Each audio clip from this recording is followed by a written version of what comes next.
Hi everyone, TrainzXtreme here. Now, this is a bit of an unusual video for me, but I thought that, while I was going on such a unique railway, and there's really not much footage of it on the internet at the moment, I thought, you know what, I'll take a couple of photos and see what I can put together as a video.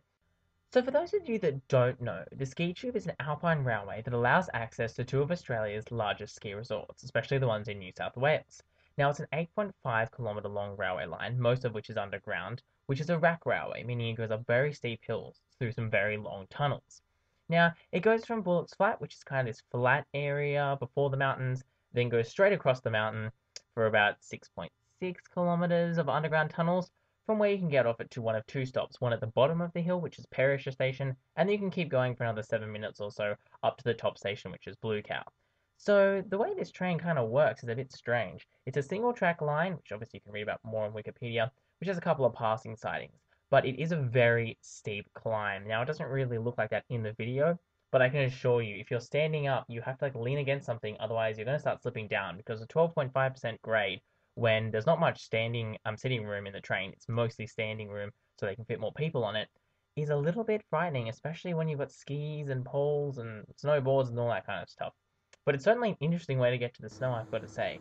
Um, the terminals are quite interesting. The one at Bullock's Flat, which is the one down the bottom where it doesn't snow, has got like a big kiosk area, toilet, ski hire, huge car park. And then when you get to the one in the middle, which is Perisher Station, you come up like a level from. It's kind of a weird. It's got two tracks there at the station, but three platforms, and that's kind of shown in the pictures. You kind of got an island platform in the middle, and then you've got so it's got two platforms on it, two and three, and then platform one is just on the edge.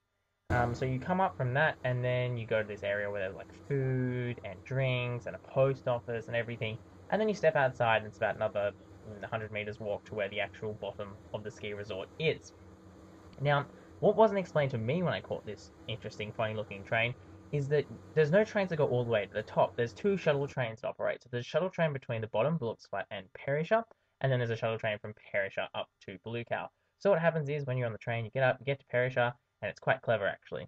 When you're traveling looking up the mountain, all the people who want to get off at Perisher get out the left side, and all the people who want to get off Blue Cow get out the right side.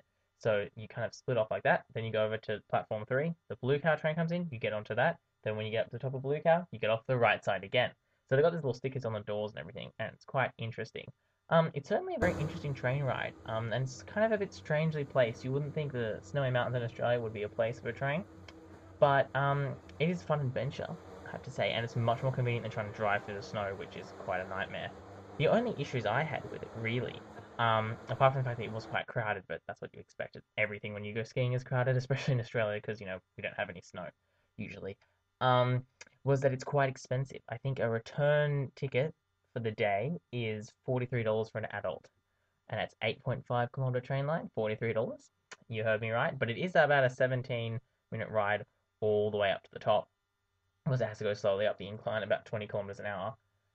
So it's expensive, and then it also is quite far away from the main town in the Snowy Mountains, which is Jindabyne. So when you're going to the big ski resorts, which some people in Australia will know I'm talking about, other people overseas won't know I'm talking about, there's this town called Jindabyne, and that's where, the hub, there's all hotels there, motels, everything you can imagine that you need to stay, and then people usually drive up to the resorts because it's really expensive to stay at the resorts.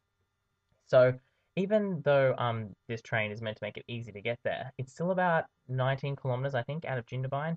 So on that road, it is about like a 20-25 minute drive out of the town, which is a little bit inconvenient because it'd be really awesome if you could just walk out from your hotel, walk down to the train station and catch it up. But that's not quite how it works. But it is still more convenient than actually driving to Perisher. So anyway, that's a quick look at the SkiTube Railway. I'm trying to give you a bit of description of it through the little crappy pictures that I got with my phone camera because my actual camera wasn't with me, and sometimes it didn't work because it was so cold. It was very, very cold when we were up there. So yeah, I hope that was something interesting, and feel free to look up more about it on Wikipedia and on there's a couple of other YouTube videos if you want to know more. But just a little bit of interesting train vlog. Now, if you stuck around this long, awesome. The second thing I wanted to show is something else which I don't think there's a lot of really discussion about, and that's the Cooma railway line, which this is kind of almost a video response to Leo Kim video's thing about the zigzag being closed. And the Cooma Railway is an organisation who runs restored rail motors up and down a section of the line of the old Cooma Bombala line, which was closed back in the late 80s, and they run these little heritage motor tin hairs is what they call them. I'll get a picture of them in the video so you can see what they look like. They run those backwards and forwards for tourist rides on weekend. And I've been to Cooma many times, never had a chance to actually either go to the station or catch the rides. Sure enough, though, the weekend I was there, at the moment they are closed. So at the time of this video, doing repairs. Now, hopefully those repairs are just repairs, and that's not code word for something bad being happening, either the government being stupid with their regulations, which is what happened at Zigzag, or simply like the weather that we had, which is a little bit wild, has indeed, washed out some track supports or something. But it's certainly a very interesting train station. If you have a look at the photos, you can see they've done a very nice job of restoring it. There's a photo of an explosive wagon there, which is kind of interesting looking. And you can see that the line is definitely like disused. As I said, looking where we're looking now is the part of the line that they don't use, so it's closed off. But when you're driving from Canberra, which is the capital city of Australia, to this little town called Cooma, which is kind of south of it, on the way to the snow, hence why I took this video at the same time when I was going to the snow, you can see a lot of the old railway line down to Cooma. You can see it follows the road quite a lot. I'll put a link in the description to newsouthwalesrail.net, which has some really awesome photos of the old railway lines in Australia if you're interested in having a look at them. But you can see that there's definitely a line which has got a lot of potential. I mean, some of the sidings actually still have old freight cars on them, which I didn't have a chance to get a photo of, unfortunately. But they do, a lot of them still have the tracks are still there and there's still platforms. A lot of the bridges are still there. However, there are a couple of points where it crosses over with the highway, and well, naturally, since there's no trains there, the highway kind of took up what was left of the train line. But it's certainly an interesting railway, and it's definitely something which I don't know, I find really interesting. There's something kind of mysterious and intriguing about a disused railway line. I don't know whether that's just me or that's a little bit thing that everyone has, but I've always often been wondering, in fact, whether it's actually illegal to walk along a disused railway line because the rail corridor technically is still owned by the government, and because it's state owned, does it become public property when no one's using it? I don't know if anyone has any idea, if there's any train spotters or train bloggers out there who know what those kind of rules are in other countries. They might be the same in Australia. I don't know. Because I think it would be a really interesting walk to do to walk at least sections of the old line. I know there's fences and stuff, but I'm assuming you should just be able to jump the fences of people's private property because the train line is actually owned by the government still.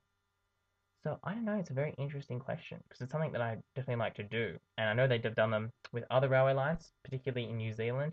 They've converted a lot of their old railway lines into bike paths, so they're called rail trails. So yeah, that's definitely something which would be cool. But yeah, I just wanted to let you know that there's another heritage railway if you live in New South Wales or Australia and you're visiting. Check it out. Hopefully they'll be running up again soon. And just to give you an insight into some of the disused railway past of Australia, and there's actually lots and lots and lots of it. If you have a look at that website, newsouthwalesrail.net, you can see just how much of the network is in red because we don't use it anymore because we're stupid. But I think that's a topic for another time. So anyway, if you've enjoyed this video, let me know. If you haven't enjoyed this video, let me know. Don't forget to do all those things that you do on YouTube, like comment and subscribe and things. Yeah, thanks for watching, I guess. Don't forget to check out Stories of World War 3 to support me making more things like this. And as always, that's all we've got time for from TrainzXtreme.